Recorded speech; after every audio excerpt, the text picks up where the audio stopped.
नमस्कार साथियों, Kota online classes में आप सभी का स्वागत है। मित्रों, आज से हम लोग जो है क्लासेस शुरू कर रहे हैं और जो वर्ण विचार है उसके क्लासेज मैं आप लोगों की शुरू कर रहा हूं। जो भी स्कूल व्याख्याता की तैयारी कर रहे हैं या आरपीएससी स्कूल व्याख्याता यानी कि फर्स्ट ग्रेड, सेकंड ग्रेड, जिसकी भी तैयारी कर रहे हैं साथियों, और वहाँ पर अगर वर्ण विचार का टॉपिक आता है, बात ध्यान से सुनिएगा, वर्ण विचार का टॉपिक अगर वहाँ पर आता है तो इससे बार एक भी क्वेश्चन नहीं जाएगा। इतना डिटेल में आप लोगों को पढ़ा दूंगा, इतना डिटेल में आप लोगों को समझा दूंगा। साथियों, आप नोट्स बनाइए, आज से तैयारी शुरू कीजिए और मित्रों एक भी क्वेश्चन इससे बाहर नहीं जाएगा, ये मेरा दावा है। आप खुद भी मानिए, आप खुद भी पूरी क्लास देखिए। प्ले स्टोर मैं आप लोगों का बना दूंगा आरपीएससी फर्स्ट ग्रेड के नाम से, आरपीएससी सेकंड ग्रेड के नाम से। वहाँ पर सारी क्लासेज आपको टॉपिक वाइज मिलेगी। सारी क्लासेज आपको वहाँ पर क्या मिलेगी? टॉपिक वाइज मिलेगी। साथियों, निश्चित रहिए और विश्वास मानिए, बहुत स्पीड के साथ हम लोग जो है सभी टॉपिक को करने वाले हैं। आरपीएससी फर्स्ट ग्रेड की प्लेलिस्ट में आपको सारी की सारी क्लासेज मिल जाएगी। तो तैयार हो जाइए और विश्वास के साथ पढ़िए। साथियों, इतनी डिटेल में आपको YouTube पे कोई भी नहीं पढ़ाएगा, ये मेरी गारंटी है। इतनी डिटेल में आप लोगों को मैं हर टॉपिक को पढ़ाने वाला हूँ। आपको खुद को पता लग जाएगा। एक बार पढ़ के देखिए, आप खुद विश्वास करोगे। कोचिंगों पर जा कर के 25-25 हज़ार रुपये, 30-30 हज़ार रुपये मत बिगाड़िए। आप वहाँ जा कर के भी नोट्स ही बनाते हो, बाद में घर पे ही पढ़ते हो ना, तो नोट्स यहाँ से बना लीजिए और पढ़ लीजिए। मेरा दावा है साथियों, मैं हमेशा बोलता हूँ कि इससे बाहर नहीं जाएगा तो नहीं जाएगा। बस विश्वास मानिए। कितने साथी हैं जो इन नोट्स को बना रहे हैं? एक बार कमेंट ज़रूर कीजिएगा कि सर हम आपके साथ हैं और आपके नोट्स हम तैयार कर रहे हैं। तो कंटिन्यू क्लासेस में आपके लिए लेके आता रहूँगा। रोज़ एक क्लास आपकी होनी है ग्रामर की, रोज़ एक क्लास आपकी होनी है काव्य शास्त्र की, रोज़ एक क्लास आपकी होनी है हिंदी साहित्य के इतिहास की। चलिए साथियों, मेरे कॉन्टेक्ट नंबर है 9929261623। साथियों, अगर आपको कोई भी बात करनी है तो आप व्हाट्सएप मैसेज करें। जो भी आपको पूछना है, जो भी आपको बताना है, जो कुछ भी है, व्हाट्सएप मैसेज आप लोगों को करना होगा। चलिए साथियों, आज हम शुरू करते हैं। वर्ण विचार का टॉपिक है।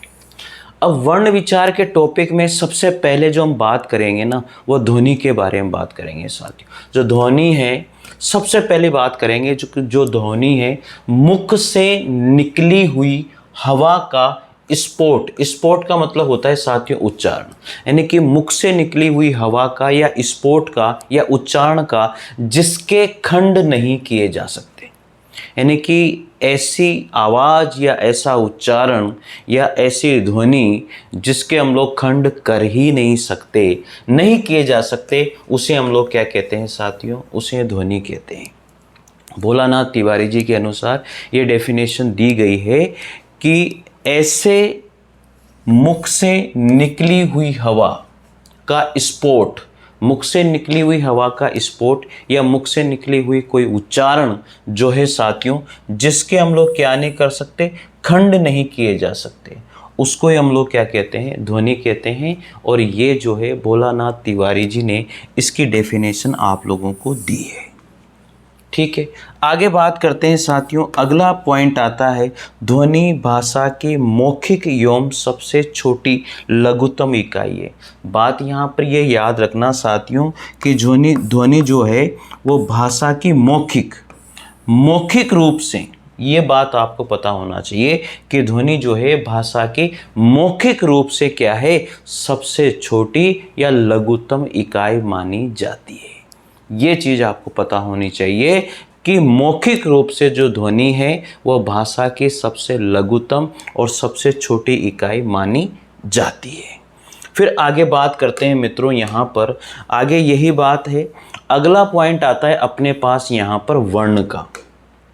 अगला पॉइंट किसका आता है? वर्ण का अगला पॉइंट है।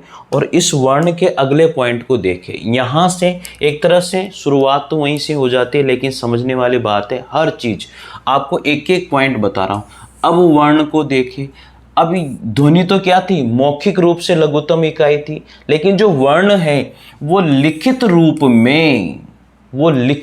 में, वर्ण क्या है, लिखित रूप में होता है।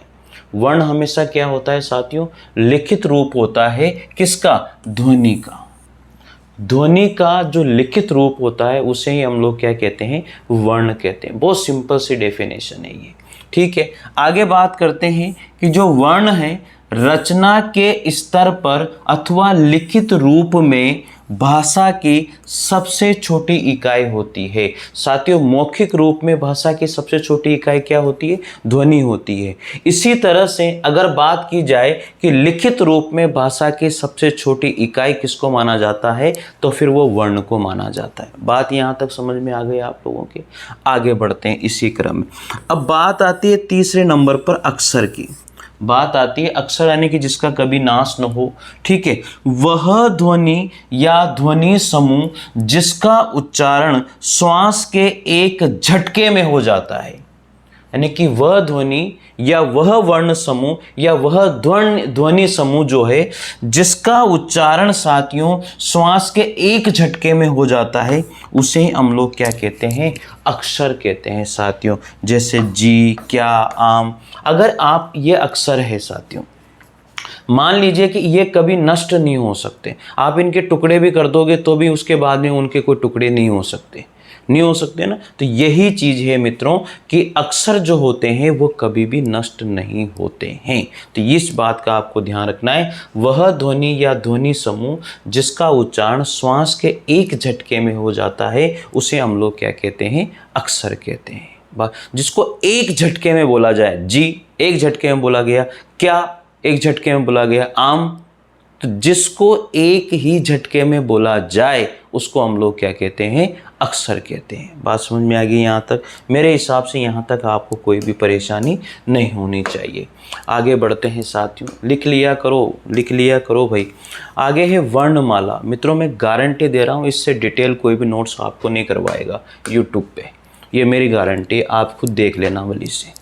इसके बाद में बात आती है वर्णमाला की। किसकी बात आती है, वर्णमाला की। इसकी डेफिनेशन देखिए, वर्णमाला की डेफिनेशन क्या है, पूर्व निर्धारित या फिर निश्चित क्रम में, पूर्व निर्धारित या निश्चित क्रम में या निश्चित समूह की व्यवस्थित लिखित ध्वनि, यानी कि संपूर्ण ध्वनि है, चिन्हों के समूह की वर्णमाला कहलाती है। कहने का मतलब ये हुआ कि पहले से ही पूर्व निर्धारित, निश्चित क्रम में व्यवस्थित, पूर्व निर्धारित निश्चित क्रम में व्यवस्थित संपूर्ण ध्वनियाँ, जो संपूर्ण ध्वनियाँ हैं या ध्वनि चिन्ह के जो समूह की जो बात की जाती है वही क्या होती है, वर्णमाला होती है। कहने का मतलब जो है ये पूर्व निर्धारित है और निश्चित क्रम में है, पूर्व निर्धारित है और निश्चित क्रम में है, और उन चिन्हों का जो समूह होता है उसे हम लोग क्या कहते हैं,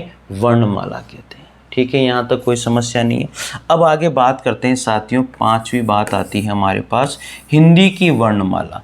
याद रखना, हिंदी वर्णमाला निम्नलिखित, जो हिंदी की वर्णमाला है उसमें साथियों 53 वर्ण होते हैं। हिंदी की वर्णमाला में कितने वर्ण माने गए हैं, अब 53 वर्ण माने गए। कितने वर्ण, पहले 52 थे, अब कितने हो गए, 53 हो गए। आप सबको भी ये बात पता होगी कि हिंदी की वर्णमाला में कितने वर्ण हो चुके हैं, 53 वर्ण हो चुके हैं साथियों। आगे बढ़ते हैं इसी क्रम में। अब ये सारे के सारे वर्ण हम लोग यहाँ पर देखने वाले हैं, एक एक वर्ण को देखने वाले हैं। ये सारे के सारे क्या हैं, अ, आ, ई, उ, री, ए, ऐ, ओ। तो ये टोटल तो 11 स्वर हैं साथियों, 11 तो स्वर हो गए। आगे बात करेंगे इसके बाद में अंगह और ह। इसकी जो ध्वनि होती है इस तरह से बोला जाता है इसको, ह। ठीक है, ये कितने होते हैं, 2 होते हैं, इन्हें कहते हैं अयोगवा। अयोगवा के बारे में हम लोग आगे बात करें क्या होता है। और ये होता है अनुस्वार, और ये होता है विसर्ग। ठीक है, इसको इस तरह से बोला जाता है। तो ये अनुस्वार और विसर्ग जो है वो अयोगवा ध्वनियाँ कहलाती है, जिनको हमने लिया है। इसके बाद में आगे बात करते हैं यहाँ पर देखो, यहाँ पर सारे के सारे व्यंजन आ जाते हैं। फिर व्यंजन यहाँ पर देखिए आप लोग, ये वर्ग है पूरा का पूरा 5। तो क ख ग घ अंग च छ ज ज ऐ ट ट ढ ढ अण त थ द ध न प फ ब ब म। ये सारे के सारे जो है 5 वर्गों में 25 स्पर्श या वर्गीय व्यंजन हम लोग इसको कहते हैं। ये 25 स्पर्श या इनको हम क्या कहते हैं, वर्गीय व्यंजन या 25 स्पर्श व्यंजन हम इनको कहते हैं। इसके बाद में फिर आता है तो टोटल कितने हो गए, 11 तो वो हो गए थे, 2 हो गए, इसके बाद में 25 ये हो गए। फिर आता है यर लव, इनको क्या कहते हैं साथियों, ये 4 होते हैं, ये अंतस्थ व्यंजन कहलाते हैं। ये क्या कहलाते हैं, अंतस्थ व्यंजन कहलाते हैं। आगे बढ़ते हैं इसी क्रम में। इसके बाद में फिर यहाँ पर आता है स ह, ये 4 होते हैं जिनको ऊष्म व्यंजन भी हम लोग कहते हैं। ऊष्म व्यंजन कह दो या फिर संघर्षी व्यंजन कह दो, ठीक है। इसके बाद में शत्रज्ञ और श, ये जो है 4 यहाँ पर हमारे क्या होते हैं, संयुक्त अक्षर होते हैं या संयुक्त व्यंजन होते हैं। इसके बाद में ढ और ढ, ये 2 जो है साथियों उत्क्षिप्त ध्वनियाँ होती हैं या उत्क्षिप्त व्यंजन होते हैं, और इसको बोलते हैं अड़, जो अभी ये विशिष्ट व्यंजन के रूप में हमने लिया है, तो इसको बोलते हैं अड़। ये एक क्या है, विशिष्ट व्यंजन है। इस तरह से साथियों टोटल मिलाकर के कितने 53 व्यंजन हमारे पास हो गए। तो एक बार हम लोग यहाँ पर फिर देखते हैं स्वर कितने हैं। स्वर हमारे पास 11 हैं। इसके बाद में अयोगवा कितने हैं, अयोगवा कितने हैं, अयोगवा ये हमारे पास 2 हैं, ठीक है। इसके बाद में स्पर्शी व्यंजन कितने हैं, स्पर्शी व्यंजन कितने हैं, स्पर्शी व्यंजन हमारे पास 25 हैं। इसके बाद में हमारे पास जो है अंतस्थ व्यंजन कितने हैं, जो अंतस्थ व्यंजन है वो कितने हैं, हमारे पास 4 हैं। इसके बाद में हमारे पास जो है ऊष्म व्यंजन कितने हैं, ऊष्म व्यंजन कितने हैं, ऊष्म व्यंजन भी हमारे पास 4 हैं। इसके बाद में संयुक्ताक्षर कितने हैं, संयुक्ताक्षर भी हमारे पास 4 हैं। इसके बाद में ड, ये 2 उत्क्षिप्त व्यंजन है, ये भी हमारे पास 2 हैं। इसके बाद में एक लास्ट व्यंजन है अड़, ये हमारे पास 1 है। तो टोटल मिला करके ये हो रहे हैं हमारे पास 53 व्यंजन। कितने हो रहे हैं, 53 वर्ण हो रहे हैं। तो इस तरह से आप लोगों को ये पूरे के पूरे 53 वर्ण मैंने आपको यहाँ बता दिए, ठीक है बंधुओं। आगे बात करते हैं। हाँ भाई, नमस्कार सभी को, नमस्कार। याद हो जाएगा, यहाँ पर कोई संशय नहीं होना चाहिए। अब बात करेंगे स्वरों के बारे में। स्वर क्या होता है साथियों, मैं आपको बता दूं, एक एक पॉइंट आप लिखिए, इससे बेस्ट आपको नहीं मिलेगा, ये गारंटी है मेरी। स्कूल व्याख्याता हो, सेकंड ग्रेड हो, पीजीटी हो, टीजीटी हो, बहुत अच्छी ग्रामर के नोट्स हैं और आप लोग इनको पढ़िएगा। मैं बता रहा हूँ, शेयर कीजिएगा जिस भी मित्र को पढ़ना चाहता है, डिटेल से, पूरी डिटेल से। अब बात आती है स्वर। सबसे पहले स्वर की परिभाषा के लिए बात करते हैं। वे ध्वनियाँ जिनका उच्चारण करते समय बिना किसी बाधा के मुख से बाहर निकल जाती हैं, बिना किसी बाधा के, जो वायु है, जो हवा है, वो मुख से बाहर निकल जाती है, अर्थात मुखांग कहीं भी स्पर्श नहीं करते, उन्हें क्या कहते हैं, स्वर कहते हैं। एक बार फिर देखिए, वे ध्वनियाँ जिनका उच्चारण करते समय बिना किसी बाधा के मुख से वायु या हवा बाहर निकल जाती है, यानी कि जब भी हम लोग किसी भी वर्ण को बोलेंगे तो जो हमारे जो जीभ है, वो उसकी जो ध्वनि है वो कहीं पर भी स्पर्श नहीं करेगी। यानी कहने का मतलब ये है कि मुखांग कहीं भी हमारे मुख में वो स्पर्श नहीं करता है। साथियों, मुखांग कहीं भी स्पर्श नहीं करता, उन्हें स्वर कहते हैं, कुल मिला के बिना बाधा के। तो आप यहाँ पर देखिए साथियों कि मुखांग क्या क्या होते हैं। मुखांग अगर हम बात करें तो ये हमारी क्या है, जीभ है, और ये हमारी जीभ है साथियों, ये हमारा मुख है और ये हमारी क्या है, जिह्वा है। तो ये यहाँ से अगर हम शुरू करते हैं, यहाँ से अगर हम शुरू करते हैं तो ये सबसे पहले क्या आता है, कंठ। इसके बाद में ऊपर देखोगे तो यहाँ पर क्या आता है, दूसरे नंबर पर तालु। इसके बाद में ऊपर, फिर ऊपर आओगे, ऊपर वाला जो भाग है, इसके बाद में वो आता है मुर्दा। फिर आगे आओगे दंत, और फिर आगे आओगे ओष्ठ, और फिर इसके बाद में आती है जिह्वा।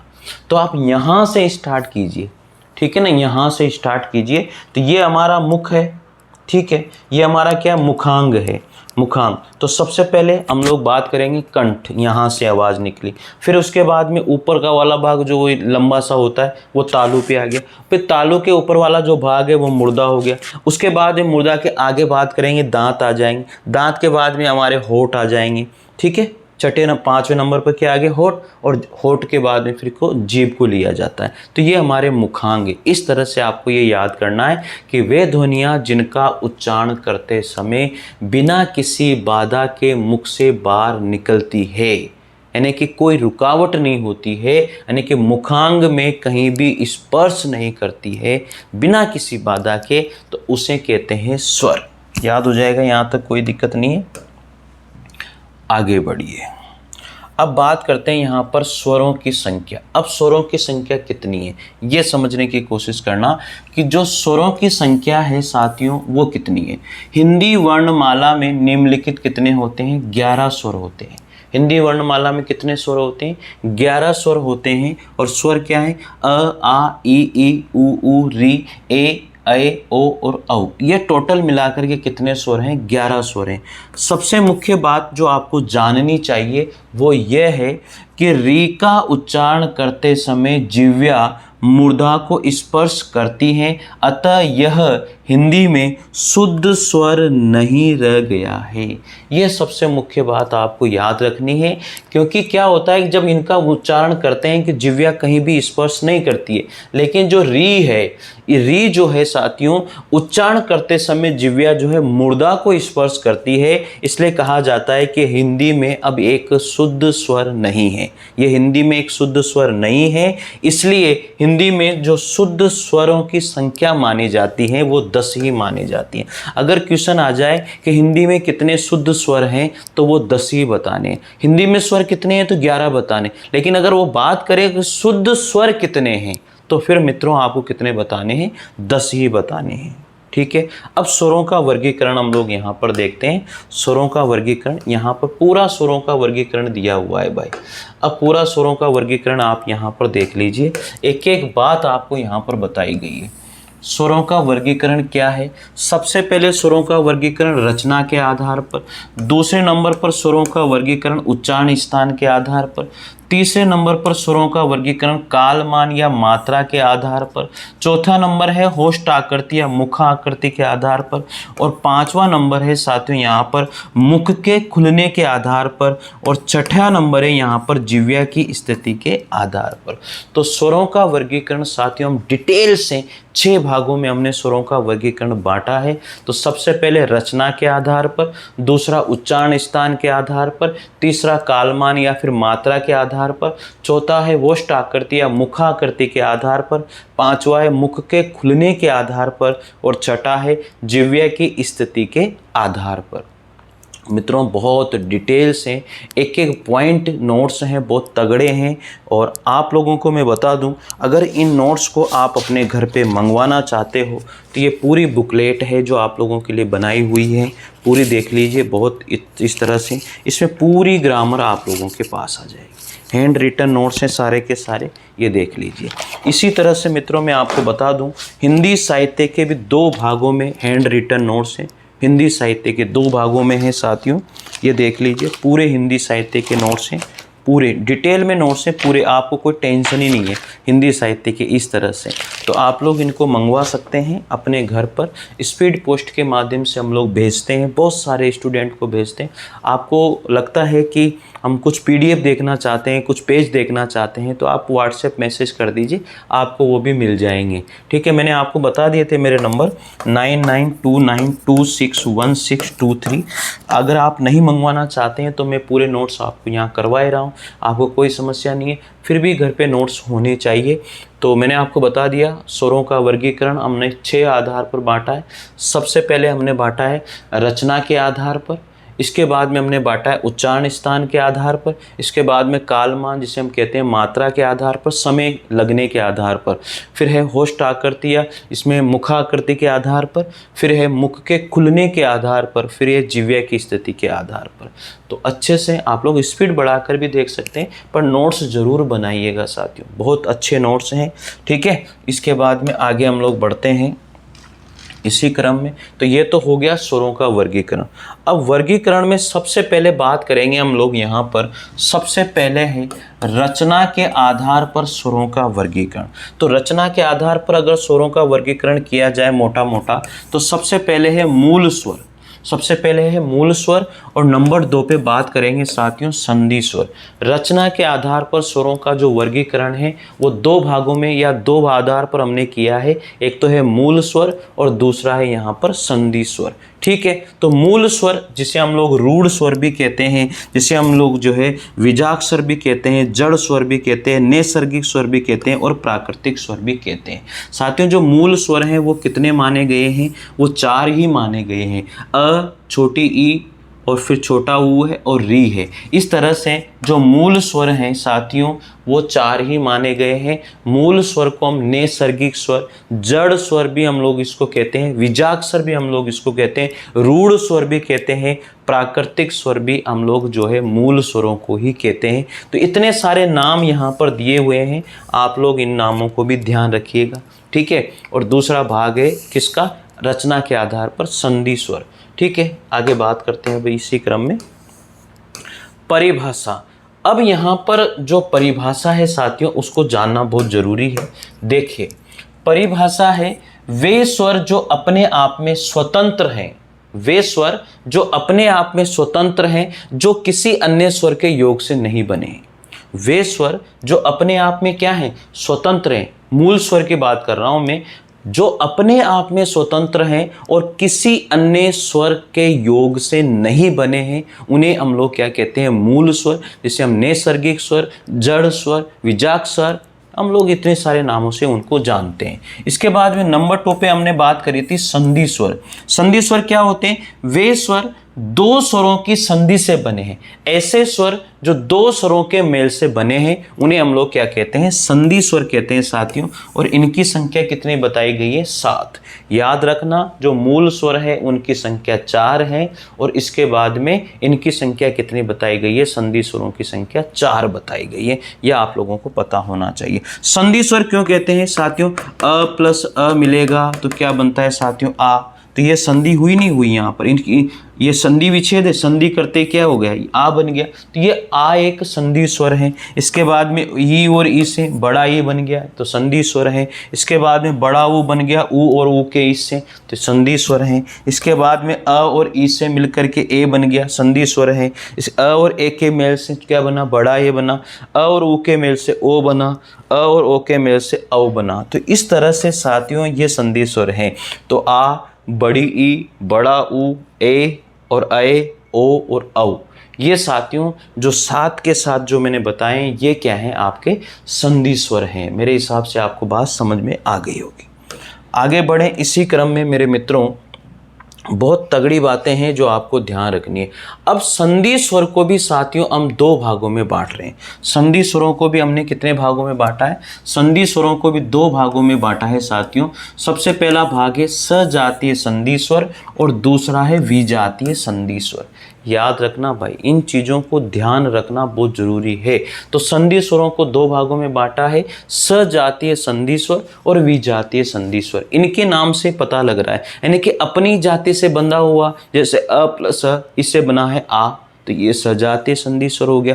अ प्लस ई से बना है, इसका मतलब ये विजातीय संधि स्वर हो गया। सिंपल सी बात है ना, तो इसको समझ लो, इसको समझ लो। यहाँ पर पूरी डिटेल से पढ़ा रहा हूँ यार, पूरी डिटेल से। अब सजातीय संधि स्वर यहाँ पर क्या होते हैं, सुनिएगा आप। संधि सजातीय संधि स्वर नंबर 1, संधि स्वर 2 भागों में हमने बांटे हैं, सजातीय और एक विजातीय। तो सजातीय संधि स्वर क्या होते हैं, वे स्वर जो एक समान स्वरों की संधि से बने हैं उन्हें सजातीय संधि स्वर कहते हैं। मैं आपको बता चुका हूँ। तो सबसे पहले जैसे अ और अ से बने हैं तो ये एक समान हैं और एक समान स्वरों से बने हुए वो क्या कहलाते हैं, सजातीय संधि स्वर कहते हैं। ई और ई से बना है बड़ा ई, ऊ और ऊ से बना है बड़ा ऊ। तो ये सब क्या है, ये एक ही समान स्वरों से बने हैं। तो इसका मतलब ये क्या है, सजातीय संधि स्वर हैं। आ, बड़ी ई और बड़ा ऊ, इस तरह से ये 3 जो है सजातीय संधि स्वर कहलाते हैं। फिर आगे बात करते हैं नंबर 2 पर, विजातीय संधि स्वर। तो अब सिंपल सी बात है, हमें परिभाषा के वैसे ही पता लग गया कि वे स्वर जो अलग अलग स्वरों के संधि से बने हुए हैं उनको क्या कहते हैं, विजातीय संधि स्वर कहते हैं। यहां पर बहुत सिंपल सी डेफिनेशन इसकी दी हुई है जिसे आप लोगों को देखना चाहिए कि वे स्वर जो अलग अलग स्वरों की संधि से बने हैं उन्हें हम क्या कहते हैं, विजातीय संधि स्वर कहते हैं साथियों। तो ये सिंपल सी बात है। यहां पर देखो बहुत सिंपल सी बात है, यहां पर देखो अ और ई अलग अलग स्वर हैं इस और बना ए, इसका मतलब बना तो स्वर ही है लेकिन अलग अलग स्वरों के मेल से बना है, इसका मतलब ये क्या हुआ, विजातीय संधि स्वर हो गया। एक जैसे स्वरों के मेल से बना है इसका मतलब सजातीय, और अलग अलग स्वरों के मेल से बना है इसका मतलब वो संधि स्वर तो है लेकिन वो एक विजातीय संधि स्वर भी है।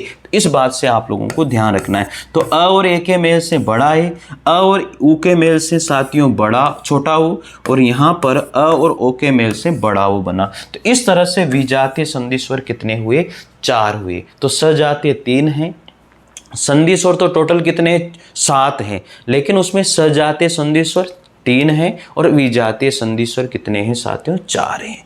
तो यहाँ पर बात समझ में आ गई। अब आगे बढ़ते हैं हम यहाँ पर कि जो विजातीय जो संधि स्वर हैं, विजातीय संधि स्वर हैं, उनके भी हमने यहाँ पर भेद किए हैं मेरे मित्रों। तो विजातीय संधि स्वरों के भेद भी आप लोग देखिए। अब विजातीय संधि स्वर यहाँ पर हमने 2 भागों में बांटा है। किसको, विजातीय संधि स्वरों को 2 भागों में बांटा है। एक तो बांटा है हमने गुण स्वर और एक बांटा है हमने वृद्धि या मिश्रित स्वर। बांट सकते हैं क्योंकि उनमें गुण भी है, गुण संधि के स्वर भी हैं। कुल मिला के बात यह है कि उसमें वृद्धि भी हो रही है। तो ये मतलब ग्रामर के अनुसार ही हम लोग उसको बांट रहे हैं। तो आप देखें यहाँ पर वे स्वर जिनमें गुण स्वर संधि होते हैं, वे स्वर जिनमें गुण स्वर संधि होती है उन्हें हम लोग क्या कहते हैं, गुण स्वर कहते हैं, अर्थात गुण विजातीय स्वर कहते हैं। ए और ओ होता है साथियों। आप सबको पता है कि अ और ई मिलेगा साथियों, ए बनता है। तो यहाँ पर ये क्या है, गुण है। ये अ प्लस ऊ मिलता है साथियों, तो यहाँ पर ओ बनता है, इसका मतलब ये भी गुण है। तो जहाँ पर गुण संधि स्वर होते हैं, जहाँ पर गुण स्वर संधि स्वर होते हैं उनको हम लोग गुण स्वर कहते हैं। और वे स्वर जिनमें जो है वृद्धि स्वर संधि होती है, वे स्वर जिनमें वृद्धि स्वर संधि होती है साथियों, वो होते हैं हमारे वृद्धि या मिश्रित स्वर। अब यहाँ पर आप सबको पता है कि ये जो बनता है अ प्लस ए के मेल से बनता है, इसके बाद में ये क्या हो रहा है, वृद्धि हो रही है। यहाँ तो गुण था लेकिन वृद्धि हो गई। इसके बाद में यहाँ पर आप देख लीजिए अ प्लस यहाँ पर ये जो है ओ के मेल से बनता है, आप सबको पता है। तो ये क्या हो रही है, ये एक मिश्रित स्वर है या वृद्धि संधि स्वर हैं, आप लोग देख लीजिए। तो ये कितने हैं, 2 हैं, और ये भी कितने हैं, 2 हैं। तो याद रखना गुण स्वर कितने हैं, 2 हैं। कौन कौन से हैं, ए और छोटा ओ, छोटा ए और छोटा ओ। इसके बाद में वृद्धि या मिश्रित स्वर कितने हैं, वो भी 2 ही हैं। कौन कौन से हैं, बड़ा ए और बड़ा ओ। तो ये विजातीय हैं, विजातीय भी हैं और गुण स्वर भी हैं और ये संधि स्वर भी हैं, इनको हम लोग कहते हैं। आगे बात करते हैं साथियों अगले क्रम पर। अब बात आती है नंबर 2 पर। नंबर 2 पे क्या है साथियों, ध्यान दीजिए कि नंबर 2 पर है यहाँ पर देखो, हमने 6 भागों में बांटा था ना स्वरों को। तो एक भाग तो हमने पढ़ लिया रचना के आधार पर। अब दूसरा भाग आता है उच्चारण में लगने वाले समय या काल मान के आधार पर। उच्चारण में लगने वाले समय या काल मान के आधार पर स्वरों का भेद है। उच्चारण में लगने वाले समय या काल मान के आधार पर स्वरों का वर्गीकरण। तो यहाँ पर यही बात आपको देखनी है। तो 2 भागों में हमने इनको बांटा है। कितने भागों में, उच्चारण में लगने वाले समय या काल मान के आधार पर स्वरों को हमने 2 भागों में बांटा है। एक तो है ह्रस्व जिसको हम लोग कहते हैं एक मात्रिक स्वर, एक है दीर्घ जिसको हम कहते हैं दीर्घ मात्रिक स्वर, जिसे हम लोग गुरु स्वर के नाम से भी हम लोग जान सकते हैं। बात ध्यान देना। तो ह्रस्व स्वर जो एक मात्रिक स्वर होते हैं साथियों उनको लघु स्वर भी कहते हैं। और दूसरा हमने बांटा है दीर्घ स्वर जिसको द्विमात्रिक स्वर या गुरु स्वर भी जिसको हम लोग कहते हैं। तो यहाँ पर परिभाषा जानने वाली बात यह है कि वे स्वर जिनके उच्चारण में अल्प या एक मात्रा का समय लगता है उसे एक मात्रिक समय, ह्रस्व स्वर या फिर लघु स्वर उसे कहते हैं। और ये 4 होते हैं, अ, ई, उ और री। ये 4 होते हैं साथियों। इसी तरह से दीर्घ या द्विमात्रिक स्वर जो गुरु स्वर होते हैं वो हमारे वो कितने होते हैं साथियों, 7 होते हैं। वे स्वर जिनके उच्चारण में ह्रस्व स्वर की तुलना में 2 मात्राओं का समय लगता है या उससे दुगना समय लगता है तो उसे हम लोग क्या कहते हैं, द्विमात्रिक या गुरु स्वर कहते हैं, या फिर उनको दीर्घ स्वर भी कहते हैं। तो ये टोटल कितने होते हैं, 7 होते हैं, यानी कि इनको छोड़ करके जितने भी बचते हैं वो 7 होते हैं। ठीक है, यहाँ तक कोई समस्या आपको नहीं। एक स्वर और होता है फ्लुत स्वर, जिसे हम लोग कहते हैं, क्या होता है, फ्लुत स्वर। इसमें 3 मात्राओं का समय लगता है, यानी कि गुरु स्वर से थोड़ा ज़्यादा समय लगता है। वे स्वर जिनके उच्चारण में 3 मात्राओं का समय लगता है उन्हें फ्लुत स्वर कहते हैं। हिंदी में इनका प्रयोग नहीं किया जाता, संस्कृत में ही इसका प्रयोग होता है साथियों। और इसको लिखने की स्टाइल ये होती है ओम, ठीक है ना, इस तरह से नहीं लिखते हैं उसको, इस तरह से लिखते हैं। ठीक है, यहाँ तक कोई समस्या आपको नहीं होना चाहिए। तीसरा भाग है जिह्वा की स्थिति के आधार पर। अब साथियों 2 हमने पढ़ लिए हैं, मात्रा के एक तो पढ़ लिया हमने रचना के आधार पर, दूसरा पढ़ लिया हमने मात्रा के आधार पर, और तीसरा अब हम लोग पढ़ेंगे जिह्वा की स्थिति के आधार पर, जो अगली क्लास में पढ़ेंगे साथियों। ज़रूर बताइएगा नोट्स कैसे लगे आप लोगों को, और अगर आपको यही नोट्स मंगवाने हैं, हिंदी ग्रामर के नोट्स हो या हिंदी साहित्य के नोट्स हो, प्रैक्टिस सेट हो साथियों, आपको अगर मंगवाने हैं तो आप, मैंने नंबर भी आपको दे रखे हैं, आप देख लीजिएगा, डिस्क्रिप्शन में मेरे नंबर मिल जाएंगे, तो आप वहाँ पर भी देख सकते हैं। तो मित्रों अच्छा लगे तो ज़रूर कमेंट करना कि सर आप चलने दीजिए, अच्छी क्लास है। आरपीएससी स्कूल व्याख्याता और 2nd ग्रेड पीजीटी और टीजीटी के लिए रामबाण साबित होगी साथियों ये क्लासेस, मेरा दावा है। आप बस पढ़िए और नोट्स बनाइए। तो अगली क्लास में हम लोग जो है स्वरों का वर्गीकरण तीसरे नंबर पर करेंगे, जिह्वा की स्थिति के आधार पर। किसकी स्थिति के आधार पर, जिह्वा की स्थिति के आधार पर। धन्यवाद आप सभी को, थैंक यू। मिलते हैं अगली क्लास में।